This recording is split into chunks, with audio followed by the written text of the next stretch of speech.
Hello, and welcome back to another episode of Voice of Adoptees, which brings together diverse and unique voices from around the world to share their stories.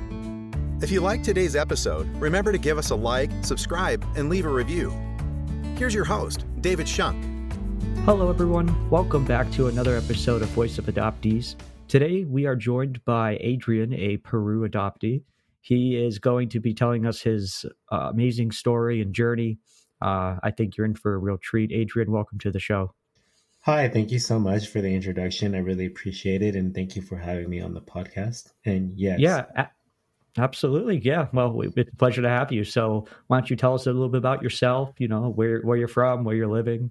I'm from Huancayo, Peru. I was born in Huancayo, Peru. If people aren't familiar where Peru is, it's in South America. And right now, I'm currently living in Canada, Quebec. So I speak French, English, and Spanish. I've been back to Peru to where I was adopted from. Definitely over 5 times. I don't even remember.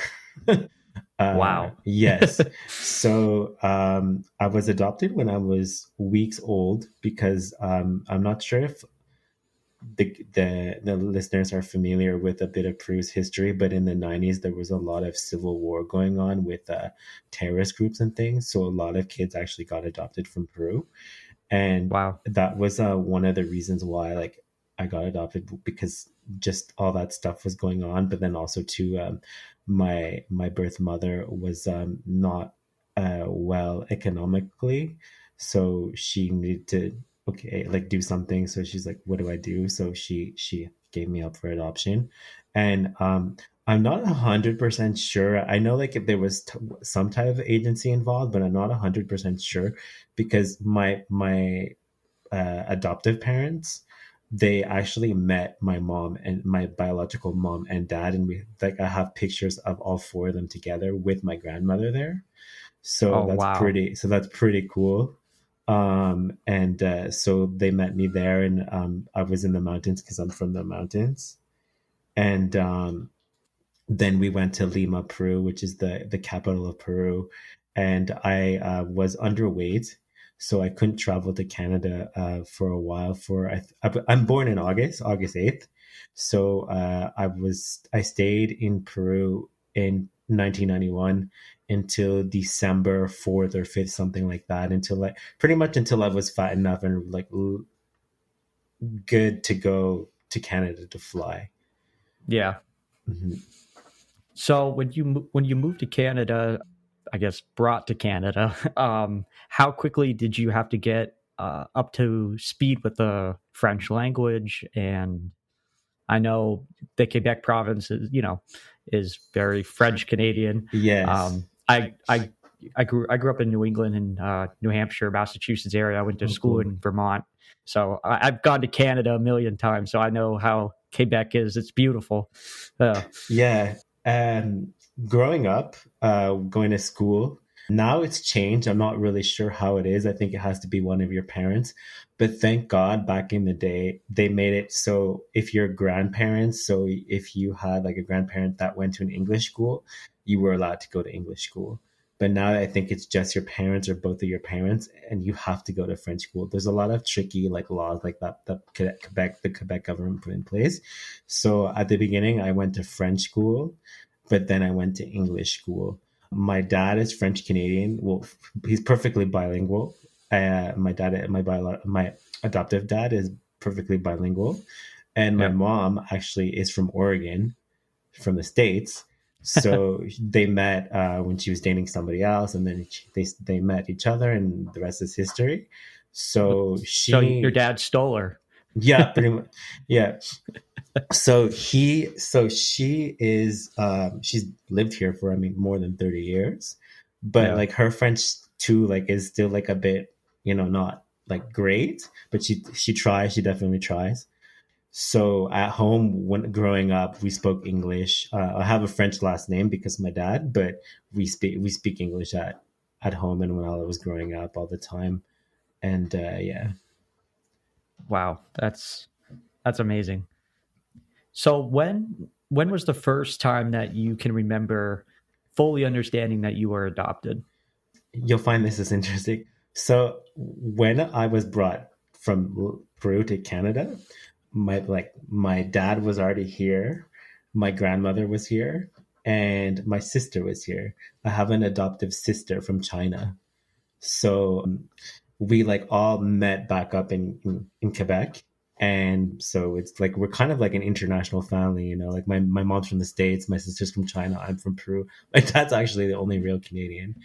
And yeah, so that's like how it began. And growing up too, like my on my mom's side, my grandma, my mom's mom, she always sent us like books and things like that when for our birthdays, and I think other things I don't remember. And she sent me like a few books about like Peru and like the Incas and like, you know, picture books, things like that, which I still have to today, which is pretty cool. Yeah. And so I think like that, and like I had a poster too of like, I'm sure the viewers and you're familiar with like Machu Picchu because it's pretty well known. And I had like this huge poster, which I also still have to today, Yeah. like hung up in my room.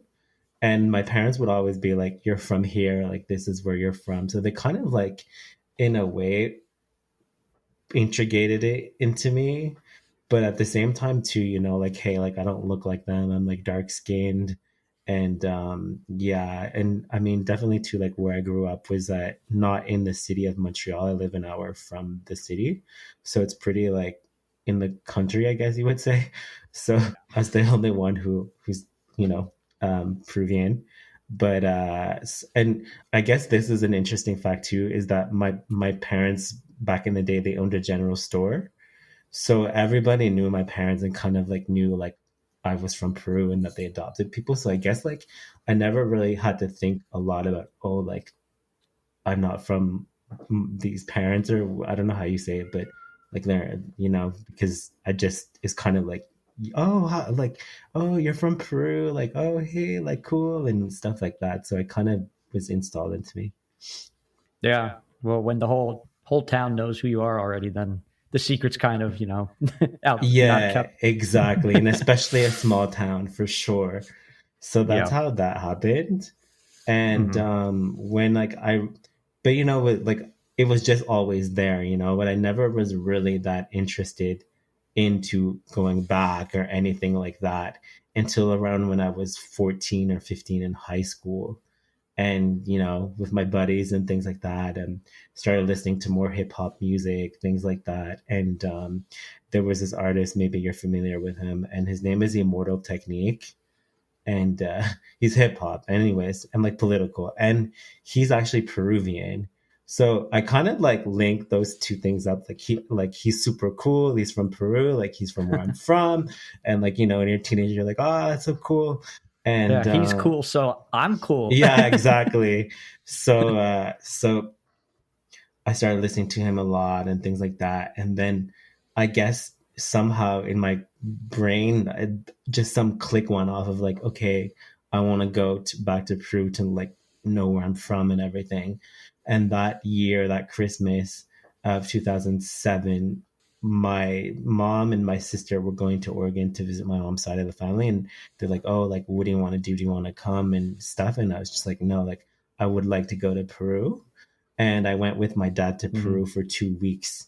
And I went to like Machu Picchu, to Cusco. We stayed with a family in Cusco, which was really cool. I still have connections with them till today. And their Wow. Wow. sons. Yeah, yeah, like it's crazy. Like some of these people who I've met on my journey, like they've known me from day one, and you know, I still have like them on Facebook, and we talk not often, but still they're there, and they're like, wow, like it's crazy.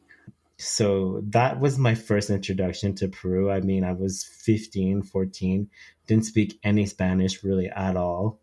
And, you know, I don't remember it much, but of like how I felt, how I felt as in like, if this is weird and things, but I do know that I felt like a connection of like, these are my people. This is where I'm Yeah. from. Like, this is my history, stuff like that. Nice. Did you ever try your culture's food? I'm sure I did back then. I'm sure I Yeah. did. But I think like even in 2007, Peru's food and just their tourism was just starting to like get like popular and things. Because I remember like me and my dad, we went to Machu Picchu and you could go all over on the grounds and everything like that. And it was like tourists, but not crazy and a lot. Now it's, crazy off the charts. Yeah. So I'm sure I definitely had traditional Peruvian food there when I was staying with the family and stuff like that. But I don't Right. really remember it as like, this plate. But then after I got back from that trip and continued high school and stuff, I took a gap year and I went to Santiago, Chile to learn a bit of Spanish at like a language school. And I also went to Peru too because they had a sister school in Lima. And I stayed there, I think like 4 or 5 months. So I really integrated into the culture there too, there. And then that was 2 or 3 years later, I think. And that's when my journey, I think, really started, where I was no dad, no mom, and just alone. But also too, like I'm so thankful and so blessed that I had like a support system, because I had a teacher in high school who her dad lived in Lima. So I stayed with him for a while, and then I went off on my own in like an apartment. But I was just so thankful and blessed that he was there to like, in case I was in trouble or sick and things like that, because it did happen that I got sick a few times, and I was just, like, it's a foreign country still to me in a way. So I was like worried, like, what do I do? And I was so thankful that he was there. Yeah, it definitely helps to have that support. Mm-hmm. So I just wanted to kind of circle back a little bit. You mentioned to learn Spanish, you went to Chile. Yeah. Yeah. Okay. Most people can just go and do Duolingo. Yeah. So what was the, I'm just kind of trying to not make fun of you, but I'm just trying to come up with a funny joke. I mean, what inspired you, I guess, to decide to travel just to learn a language? Was it you wanted that full experience rather than just maybe learning it from someone in Canada or YouTube? I think so. Like, I don't even know if Duolingo even existed back then. Like, I don't know. It's a good point. Oh, probably Rosetta Stone. There you go. Probably. Yeah, that definitely yeah, that. Because like because even before I went back to Peru for the first time, me and my buddy in high school, we took Spanish classes from this woman in like not too far from where we both lived, and like she had a book and things like that. But still in my head, I guess it was just like gibberish. And then I guess maybe I just took the initiative. Okay, yeah, like I'll go to Chile. Chile seems cool. I'll go, and Chile is really nice and stuff. So I learned there a bit too. But it was really, honestly, I'll be honest. I know a lot of people say like, oh, it's like French. It's like similar to French, which it is. But it was really hard for me to learn at the beginning. Really hard. I didn't think I could do it. I remember because I stayed with a Chilean family while I was going to school, and I remember like crying or like texting to on like Messenger on my computer on my laptop to my teacher whose dad lived in Lima, because she spoke Spanish, and I was like, Miss Peterson is her name. I'm like, Miss Peterson, I don't think I can do this. Like, I like, it's so hard and things. And she's like, no, keep with it, stick with it and things. And I'm glad I did, Yeah. That's amazing. Mm-hmm. So I know you've been to Peru multiple times. Yeah. When was the first time you went back with the purpose of meeting your relatives? So after that time I just told you about, of going to the language school and everything, I went back to Canada like in the winter, so in January. Oh, that's the best time. Yeah, the best time, the cold. And I saw like poverty there with my own eyes and things like that. And I'm a person who's like, I need to help these people. Like, I want to help these people. That's just who I am. So I went to the Peruvian consulate in Montreal just to find out, like, oh, is there an ONG or something I can help or something I can do? I don't know. Like, why I didn't just look up on Google. But anyways, I probably did. But I probably did. I mean, if I looked up the consulate, then I probably did. But I was just like, oh, I'll just go to consulate. So I went, And I think they gave me like a piece of paper, like, yeah, here, look, like this organization. I don't know. But still to this day, I don't know who this guy was. Like, I don't know his name. I kind of feel like he was just the universe maybe sent him to me because he told me or an organization of what to look up or whatever. And then I guess maybe he noticed my Spanish was really not that great at the time. So Yeah. he's oh, like, are you adopted? And I was just like, yeah. And he's like, oh, okay. Well, do you want to know like your biological parents? Like, do you want to like, see who they are and things? And I was just like really caught off guard. And I was like, yeah, sure. Okay. I was so in the moment, so spot on, like not expecting that. And he's like, okay, he's like, give me your ID and things like this. And I'll find them in the computer. I'm like, okay. And he just looked, and literally 5 minutes later, like definitely not a long time later, he found like their profile in like the government system, and he turned his computer screen. He's like, look, this is your mom. And like type again, look, this is your dad. And he's like, do you want to, and then he's like, do you want to call them? And I was like, okay, like no time to think, just okay. So we did. And the number that was in the system for my mom, it was actually my biological mom. It was my cousin who answered, and we're like, oh, we're looking for so and so. Do you want to like? Do you know where she is, or like, is this her? And my cousin was just like, no, I don't know where she is, but I'll pass on the message, and she'll call or whatever, because we gave them my number. And then I was like, okay, cool, like thanks. I don't remember how that conversation kind of ended. Like, thank you for the information, bye. And like, I don't really remember that part, but I just Yeah. remember going back to my apartment and just like bursting into tears of like, wow, like what the hell, like this is just so much information to pack on. I was not going for that today, but That's anyways. crazy. Does Peru not have closed adoptions then, or was It your adoption open? Or open, but it does, oh, like I okay. know like a lot, like I'm assuming open because like my parents met my biological parents, my adoptive parents met my Ah, okay, biological yeah. parents, Because I was right? going to say I've never heard of a case where like the government actually helps the child give information freely. Right. No, me neither. So Like that's it. yeah, Like, like I know some people, they have to hire private investigators, this and that. And like me, yeah. like 5 minutes and like, thank you. Like, okay. It's like you're So going to the DMV in the U.S. or something. Here you go. exactly, exactly. So that's what happened. And that's how like I got that information. And then the following weekend, because I was living in the city at the time, Montreal, and then I went back Hmm. to my parents' place because I taught skiing in the winter. So I went back, and I was definitely shook up, definitely like not myself really in another place. And Yeah, I'm sure.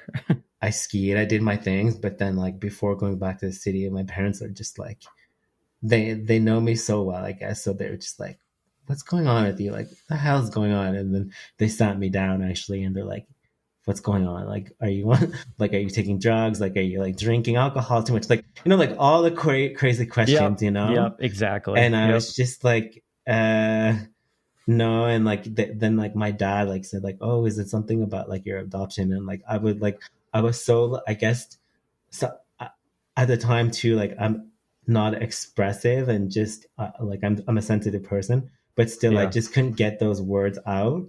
And I like and stuff. So I just like was like this, like crying a bit, and just was like nodding my head like yes. And like, oh, what is it? And then like I told them what happened and everything. I'm like, oh wow. And then they're like, they weren't mad. They weren't like, what the hell? Yeah. They were just like, well, like yeah. And they're like, like we have these pictures that I told you about. Of like all four of them. They're like, we have all these pictures for you that we were just waiting for the right moment to give you. So like here, and they like went and got them, and they gave me like all these pictures of them, and I'm like, wow, like that's super cool. I've never seen these pictures. And then too, I think I knew I had this bag, but I don't really like, I guess it didn't click in my head that I had this bag. But when they went to Peru, they brought back a bag full of like souvenirs and like pan flutes and things like that too, Yeah, that I still yeah, have until today. So they're just like, like that bag in the basement is yours for like when when you grow up and everything. Like it's not ours, it's yours. yeah. So that's how that happened. And then the following year I went back to Peru and met my biological mom in the airport. And then the next day I went to like her house and um in Lima, and met like my brother and my sister because I'm the middle child. Okay. Mhm. Wow. So, how did your siblings over there react when they found the news out? Good question. Because then too, like my Spanish was not great, and I think like my sister was kind of, I feel like my sister was kind of like, oh hey, like how are you, and like kind of like I don't really care. But my brother was like younger than me. I think he's 4 or 5 years younger than me, and he was really intrigued. He's like, oh, cool, and like like let's go to the computer, like where you like pay and you like use the computer, like let's go there, like let's go like pretty much there. He wanted to go there and just be with me all the time. And in Peru Yeah, too, yeah, sometimes like the families, they sleep together, like the brother, the sister, and the mom and things. And like they had their room, and then there was like my room in the house. And my brother would be like I want to sleep with you, and I was just like no, like because I'm just not used to it. yeah.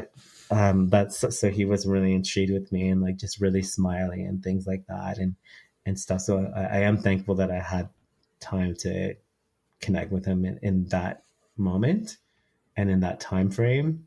And then yeah, then I just kept going back to Peru, and yes, of course, to see them and stuff, and I met like cousins and aunts and uncles. My mother on her side has a big family. I think 8 or 9 brothers and sisters. I'm not sure. Wow. And then they Yeah. have like kids, and then their kid they had like their kids. So yeah, I like went back a lot of times to Peru, like of course to see my family, but also too because I fell in love with the country, with the culture, with the food, with just everything. So I've been back a lot of times. And then of course with me going back a lot of times and things, my Spanish definitely improved. Like I gave thanks to the language school for sure, because it did put me like, I guess like formatted me, you could say, Yeah, or yeah. but I did learn a lot just like on my own and through just talking with people. And I speak Spanish like every day, even now, and text in Spanish. And then also Yeah. to like even when I was going to school there, I skipped some days of school because I was chilling with a girl and things like that. So like, anyways, Oh, jeez. yeah, Hey, we've all done it. Well, yeah, I've done yeah, it too. yeah, yeah, uh, yeah. so when you were in, you mentioned you've gone back many times. You've got to start to do activities with your Hmm. family over there. Hmm. Was there any point that you kind of maybe even felt uncomfortable? I mean, besides the whole, your brother wanted to sleep with you in the Right, same right. bed for the first time or whatever, but Yeah, were there any other like awkward kind of moments? there was.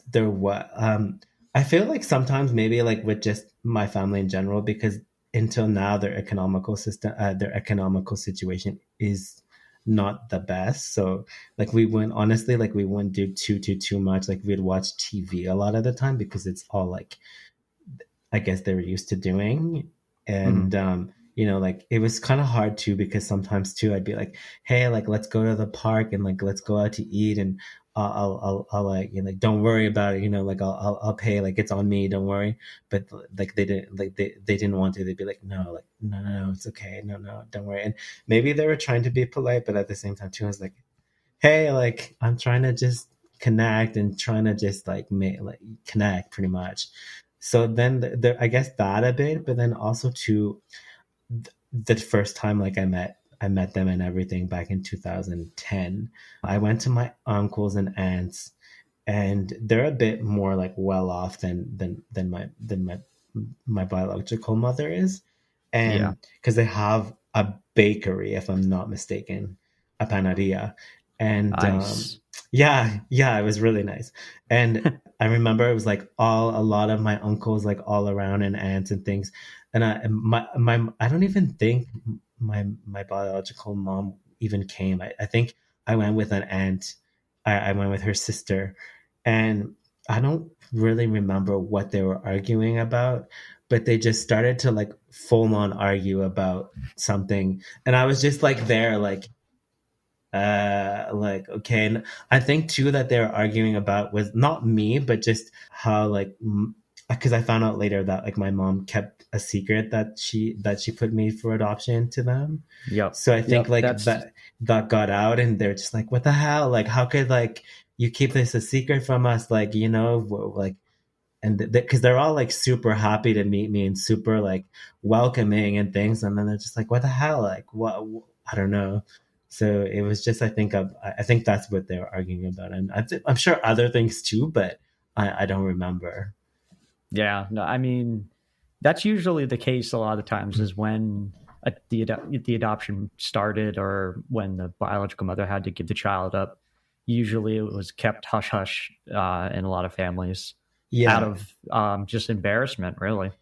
And exact. Yeah, yeah, and that's a like that's a like like it definitely was like which I think you hit the nail on the head there with just embarrassment, because even when I met my biological mom for the first time and then went to her house, like we had to have that talk, you know, that one-on-one talk of the hell happened, like why, like this and that. And she pulled me aside and we went in her room, and she just like started to bawl out in tears, and I bawled out in tears too. And she just like, forgive me, like I'm sorry for giving you up, and just like look at my economical situation, and just like I like wanted to look for you, but I have no money, I have no means, like how can I look for you and stuff like that. And you know, like I'm not a person to really, I guess, hold a lot of anger in me. So I wasn't like, like F you or yeah, anything like that. I was just like, está bien, like, no te preocupes. I don't remember what I said, but I just, you know, like I was just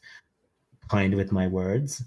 And then, yeah, and then we gave each other a big hug, and we went back in the room, and it was like, it was a good talk. I don't remember 100% what she said and what I said, but I think it's one of those moments that probably a lot of adoptees have of where like trauma hit, or not trauma, maybe trauma or something sits in where yeah. you It's block it maybe out. like like an old unconscious memory that Exactly. Yeah, that's you it. suddenly like emotion kind of sparks it that happened Exactly. long ago. Yeah, Exactly. yeah, So like I don't remember that talk, and like I would love to remember that talk, but it's just like you said, it is subconsciously in my memory, which is interesting, very interesting. yeah. No, absolutely. So after that first trip, when you got back to Canada, how did you, I guess, really like decompress all this? That's a good Did you question. write about it? Did you just think about it? Did you take long walks? Did you talk to friends or I know like my support system here, like with my friends, shout out to all my friends, they're amazing, and they really supported me with like everything. And you know, oh, yeah. how was it? And like even the first time going, like, oh, how was it? How it looks so cool, your pictures. And even like after that, they're like, whoa, like we're really proud of you and stuff like that. And so I think that, but I definitely know I did not write about it, but I think probably I took long walks and things. So that's a really good question, because I never really thought of like, what did I do? Yeah, yeah. So I think I just spoke about it with people and close friends and things like that. But even too, like, after, oh no, even before going back to meet my biological mom, my parents here, my adoptive parents, they're like, oh yeah, like, do you want us to come with you? Do you want us to come, and blah blah blah. And I was just like, no, I want to do it alone. And you know, like I felt like, I guess I don't think I would have done it any other way, because I kind of felt like I need to do this for me, and like I want to do it alone, and just, you know, and they respected it fully. And I think I was happy to do it alone too, because I also did have support there of my teacher's dad. So if anything, like he was around or they were around, and he had like a driver and somebody who like would actually who I went out with a few, like she not like out with, but like who would bring me to archaeological sites and things like that for the day Yeah. and stuff, and like drove Like me a around. guide. Yeah, Yeah. exactly, a personal guide. So Yeah. I was really thankful for them, because they like went to my family's house there for the first time to drop me off. So it's like everything is like under control a bit in a way. Yeah. You had the necessary like what am I trying to think of? The itinerary was planned. You had the necessary people and the logistics. That's what I'm trying to say. Exactly. The and logistics were in Got it. place. Yeah. So I was so happy for that and things. And then, after the first time, they're like, well, here's the route for the bus. So you take the bus now. And where they live, like Lima's such a big city and the traffic is horrible. So literally I learned that which bus to take, which bus to take and apart. How long does it take? 2 hours. Okay. So like I would go from one city to the other. I'm like, okay, they want me there for 12. I have to be at the bus for 9ish. Then I'll be there around 11:30. Because I had to take like a bus, I think an hour and a half or a bit longer. And then I would have to get off of that bus to go on another mini bus for I think 10 minutes to where my family was. So wow. I still remember like which bus I need to take now and everything like that. But it's just crazy. Yeah. Wow. Now it's a bit faster because there's a metro, so I can go further into where they live and then take the other bus, which is good. But back then, no. Yeah. So when was the last time you've been to Peru then? What I year? went 2018. Okay. Yeah. So 6 years ago, which feels like forever for me. Hopefully I can go back this year because I really, really, really miss it. It's, I think, the longest I've ever been away from Peru since all of. Have you ever wanted to move back to Peru? Yes, definitely. Yes. It's so hard, I guess, with just like jobs there and things like that. So mostly for that, but I definitely like I've spent like, a few months there and things like that, but not a whole year, not 2 years, but I definitely would want to try it. So 2018 was the last time I went. Unfortunately, before I left, actually, just things with my biological mom, we didn't not see eye to eye, but we just some problems happened, and just she kind of like cut me out of the picture in a way. So I didn't see any of my family the last time I went. Like even cousins, nothing. I think they knew I was there, but I was just like, I guess, really shy to be like, hey, can I see you? Like, oh, like, the situation with my biological mom and things. And, like, I mean, I've said this before, it was over money. And it's like, kind of, I guess how it kind of always goes. And I just had to like stick up for myself, because I think too, even thinking about it after this week I've had and things like that I guess back then too, maybe like sometimes a lot of adoptees feel like they're not being heard, and like their emotions are needed or like heard. So I think like back then too, I would just, because of course like they were there for me and they gave me a place to stay, because I did stay at my biological mom's house some nights. But at the same time too, like, were they giving me like the love maybe that I needed at the time, or just stuff like that? I don't know. I don't think so. Or maybe it wasn't enough for me.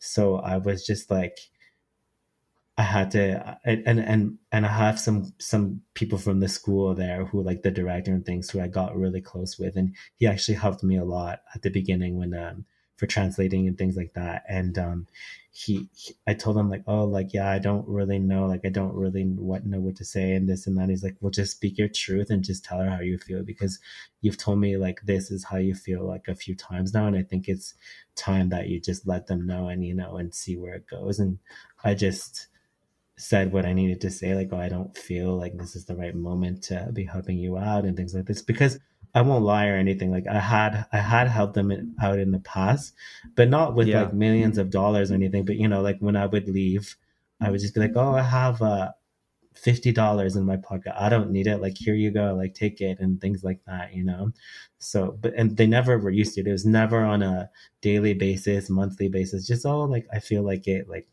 that. So then I don't know. I still don't really know what exactly, if it was actually my biological mom or if just my sister had the phone or something, but I, so it just something like that happened, and I just said no, like I don't want to help this time, and I don't feel it's right, because we kind of didn't talk for a while just because we not lost communication, but we just didn't talk. And then you come back in the picture and you're like, hey, like, what's up? I need something, and it's just like, no. Yeah. You gotta be, definitely gotta be careful. I mean, a lot of adoptees have experienced similar kind of situations like that, and you gotta be careful because if you do it, I mean, I know you want to do it because you're seeing the good in people, and you're seeing it as a family member, and you're seeing it, as a gesture of helping, basically, right? And love, I guess, too. And love, absolutely. And sometimes if they get used to it, that's when it gets a little tricky in the gray area, because then they're like, okay, well, he has no problem because he did it 3 other times, so why not ask him a 4th time? Exactly. Exactly. Yeah. So like, when that's it, the last time I went back in 2018, I didn't see any family and things, but it was okay. And I definitely wanted to like just like reach out and send that text of like, hey, look, I'm here. Like, I'm not mad. Like, if you're over it, then cool. Then let's keep the ball going, I guess you could say. But I just was like, oh, I guess, like, no. And so I just did my own thing and traveled a bit, saw some friends and stuff like that. And, like at the time too, I was like, well, like, it's unfortunate that happened. But at the same time too, like, before I went, I actually met my biological family there. I fell in love with like where I'm from first, the country and the food and just the sights and everything. So I'm like, my first love is like just where I'm from, point, period. That's awesome. I'm not going to lie. I honestly thought you were going to say a girl down there, but that too. That too. Okay. But that's funny. No. But like, there are pretty Peruvian girls are pretty, but like, that's it. No, like, just, I fell in love with just where I'm from, first. And then like that was just like a bonus of meeting my family and things like that. And I mean, I still speak to my some of my cousins there, my sister there too, my brother, not so much. I think he's just like kind of in his bubble and like a bit antisocial and things like that. But then last year, like, it'd been 4 or 5 years, like I didn't know like nothing of like my mom, but just through my sister, like, oh, how is she? Hope, like things like that. And just know, like, if the door's open, if she ever wants to talk, like, I'm not a mean person. And and actually last year I was working with some Spanish people at my job, and I told them a bit about my situation, and like, well, like, why don't you reach out? Like, what's keeping you from reaching out? Or like, what are you scared of? Just that call? Like, the worst thing she can do is hang up and things. So actually, like, which is true, I'm like, damn it. And then I guess one day I was listening to like this song, and it just got to me and stuff, how songs can be. Yep. And I called her, and she answered, and we had like a good, nice 20-minute talk. And I'm just like, look, like, I'm sorry for like back then. Like, I hope you're like good and over it too now. And she's just like, yeah, don't worry about it, and blah blah blah. And like, we talked a bit and stuff, and I told her like what I was doing and how it was like more in the adoptee community for Peruvians and just in general. And she's like, that's really good, and she's super happy and stuff. And I haven't spoken to her since. Maybe I should reach out again. Gonna give her a call right after this now. no, but maybe like in the, like, who knows. But yeah, so like, I just felt good that at least, it, if anything, God forbid, happened to her, to me, like, like, at least she knew, like, I'm not mad at her, and that like, she's like, not like, like that guy, or and stuff. And I never and then the same time too of why I wanted to call her too is because I'm trying, since 2 years, which has been a big deal, trying to get my documents there to be like a citizen, so I can get another passport, because I have two. I have like a American and a Canadian one. So because I'm dual citizenship, so I want to be Yeah. triple, and Oh, and jeez. because I also too because I like do winter sports. I do cross country skiing, and I used to do competition skiing like you see on TV like GS and everything. Yeah, yeah. And I like when I was a teenager, it was a dream, and I kind of getting old now. I'm in my 30s, early 30s, but I was just like, hey, like if I could represent Peru in like the Olympics or just like a big competition for skiing in their winter team, like I'd love to do that, you I know? was just about to ask if you were going to rep Canada or Peru, No, but I would I'm definitely, not surprised. yeah, So that's it. So I was just like, it's been yeah. like a goal, and that's like why I kind of wanted to get my identification and things like that. But it's really slow process. If I was there, it'd be a lot faster. But going into doing those things, I never met my biological father even there, and I never really wanted to like ask my mom like what happened with him, like where is he and stuff like that. It just was not in the picture. We don't really talk about him, kind of. So I didn't want to overstep things, but maybe I should have. I don't know. I was just shy. I don't know. So when I Yeah. was doing all Well, these, when the time is right, time's right. exactly, and this was the right time because I was like, oh well, I'm not talking with like my biological mom at the moment, so she can't give me garbage or whatever, and like like I'm older now, so I can do what I want more, and like Yeah. I'm allowed and things like that. So like I looked into him and stuff, and I found out that he's incarcerated. So it's like, wow, Hey, interesting. probably not going to reach out. Yep. All Well, right. I mean, like, I was just like, wow, interesting and stuff. And I found out like why he's incarcerated Mm. and things like that, and pretty heavy. And I know, like, I found out, like, at the beginning, I found out, okay, he's just incarcerated. And then I'm like, okay, well, he's not in Lima, or I don't think he's in Lima. So he's either in Huancayo from where I was born. And then I had, like, my friend over there who has a lawyer friend, like, look into it and find out, like, which jail he's in and this and that. And they told me why he was in jail and stuff like that. And I found out, and I was like, wow, shit. And then, like, it stuck with me for a good 2 or 3 days of, like, okay, like, you need to process this stuff.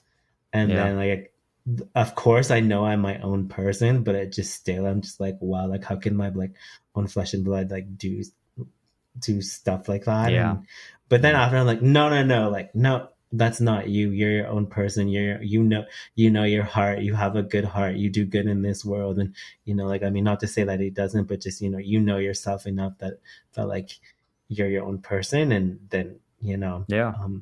and yeah, so then I just decided that the next time I do go, I would like to visit him in jail and things like that. And some people are like, oh, maybe it's not a good idea, but I've thought about it for a good over a year now, and it's just something I want to do. And like, I'm not trying to really create a relationship with him. It's just more like I want to just meet him at least once, so then if anything happens to me, like I'm not gonna feel like I wish I should have went, or Make sure you have no regrets. Exactly.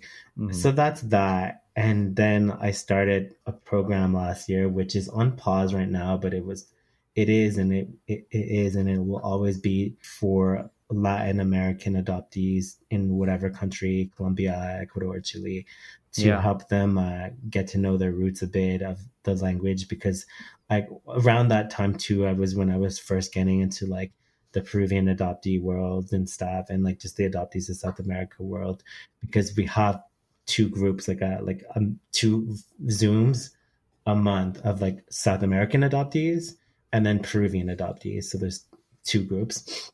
Yeah. And I just was getting into that, and I realized like, wow, a lot of them, like, they haven't been back to like their country for whatever reason. And a lot of them too, they were really like, oh, well, I don't know the language. Because I kind of did like a kind of not quiz, but what do you call it? A survey. And I kind of was like, hey, like, why haven't you been back? Like, I'm curious. And they're like, oh, well, I don't know the language and blah, blah, blah. And a lot of it was, I don't know language. I don't know the language. I was like, hey, like, a lot of you guys are in the States, like, I don't know. So I was just like, you know what? Like, I'm tired of these reasons, kind of. So I have resources there, and I was like, well, I have resources there. I have people, my teachers who who taught me Spanish, and I know like they would maybe be like into doing this program, and I was like, okay, like let's do Spanish classes, but just for adoptees and online, like on Zoom, so like the adoptee people would feel more at ease at learning, because they're all people who not just are, oh, I want to learn Spanish because I'm going to Cuba for 4 weeks or whatever. It's like adoptees who like, I want to learn this because it's where I'm from and I want to be connected to like my roots, and Yeah. they felt more comfortable. So that's why I started that program and things like that. And it went good. It's just definitely tough to keep like clients too, just because just people are all over the place. It's online, and just also too, like the need is there. It's a good idea. It's definitely a good thing, but like is it enough? Because maybe there's 200, 400 Latin American adoptees, but like how many of the 400 want to learn Spanish, or are doing it their own way, right? So that's just like something that came into like effect, and some other little things. But then also too, I have my personal projects too. I'm working on a book about my story of being adoptee, and hopefully it'll be ready at the end of this year or the top of next year, hopefully. That's awesome. Yeah, that's awesome. A lot of adoptees have started to do that a lot, and I think that's great because it's just another method of getting your thoughts written down and really diving in and thinking about the entire process almost all over again. Very true. Very true. It's super hard though. Like, I won't lie, it's super hard. Yeah. It's super hard. Yeah. Yeah. So that's like the only project I'm working on now, and just, getting my voice out there. Definitely a lot of just I'm an adoptee. I'm grateful for where I'm from. I'll never forget where I'm from and my roots, but also too, like, I'm also grateful for like what I have here too. And I think too, like, just both of my like worlds, I guess you would say, like, are like full circle now and things, and like I'm at peace a lot with my story, and I don't really hold like any grudge towards anybody or anything. And I think too that like if you want to connect to your roots and things like that, then the best way to start is however you feel you want to start with it, whether it's with food and like, going on YouTube and trying new food recipes from wherever you're from, or just for me, a big one would be soccer. I used to play, but like now, like the stuff, like, I don't think I've missed a Peru country game, or the country, the selection country, or la selección it's called. I don't think I've missed one of their games since 2014. like they don't play every month, but like I haven't missed one. There's been times I've been on buses and like I've found it on YouTube and things. So, but it really connect, like, that's something which it really, really connected me to my people, the culture and everything, because like I won't lie, like the things that like we've experienced just as a country and a selection to like our soccer team are so like to the heart that like we cry, we get emotional, and it's just like, wow, like this is what it feels like, to be connected. It's a great feeling, honestly. Yeah. Because I feel like adoptees are always trying to find the missing puzzle pieces. Yeah. Because we have such a unique story, and it's multiple layers. It's like an onion, and each time you peel it back, there's more and more. And but eventually, as long as you invest your time into it and you think about it and you really are devoted into figuring it out, I think everyone will find peace with themselves eventually. And that's the hope. You want to find peace to yourself about it. Very true. Definitely. I like your words. Like, thank you. Like an onion, and just like that. That's the hope, and that's like maybe, I guess you could say, the goal of it. You want to find peace in yourself, and it might take others longer than some, mm-hmm. and that's also okay. Everybody has their own journey and their own way of doing things, and just the hope is that you're like at peace. Exactly.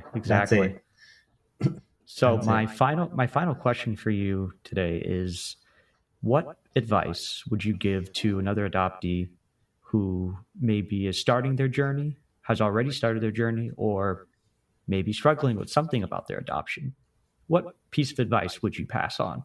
I would pass on, I think I would pass on kind of what I just said, of just, if you're starting your journey, start somewhere, whether it's watching soccer, whether it's cooking food, or whether it's learning Spanish or Mandarin or whatever, or just even like making friends with a Peruvian or a person from wherever, just to see, to maybe little by little you'll integrate in the culture because of their family and this and that.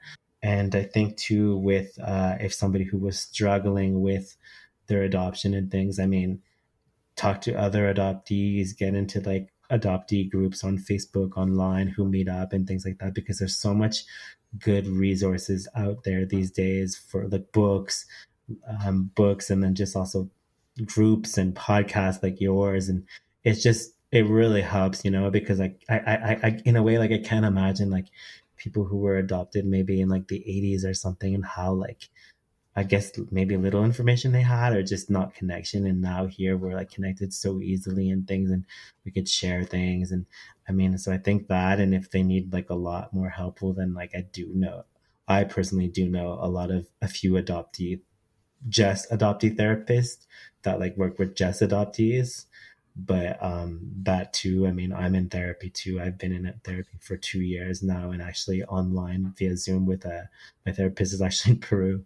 And it's in Spanish. So and you really are invested. You're an invested individual, aren't you? Yeah. You see, like I'm like the poster child of Peru. Yes. There you go. Yeah. That's awesome. Adrian, thank you so much for coming on and talking to us today. It was a pleasure.